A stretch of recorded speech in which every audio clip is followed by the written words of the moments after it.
2018 में हम लोग एक बार फिर उस 2015 के केस को डिस्कस कर रहे हैं और इस बार डॉक्टर शाहिद मसूद मैदान में आए हैं और उन्होंने इंकशाफ किया है कि जो मुजरिम पकड़ा गया है ज़ैनब के केस में, वो मुजरिम अकेला नहीं बल्कि वो एक बहुत बड़े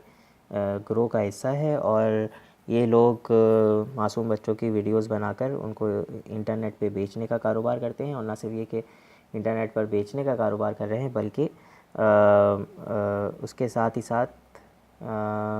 रेड रूम्स और रेड रूम्स पर उनके साथ ज़्यादती और जुल्म को लाइव ब्रॉडकास्ट करने का भी इंकशाफ किया गया है। जब से ये शाहिद मसूद साहब ने रिवील किया है कि भाई रेड रूम्स का कुछ चक्कर है पाकिस्तान के अंदर, तब से ऑलमोस्ट हर फोरम पे जो ज़िक्र है वो है डार्क वेब का और लोगों ने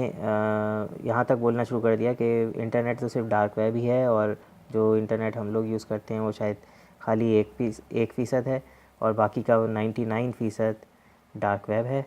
तो ऐसा लोगों ने बोलना शुरू कर दिया और हर कोई अपनी अपनी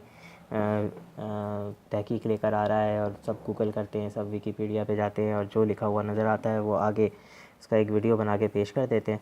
तो हम आज कोशिश करेंगे कि हम इस डार्क वेब को एक्सप्लेन करने की कोशिश करेंगे और देखेंगे कि असल में हकीकत क्या है।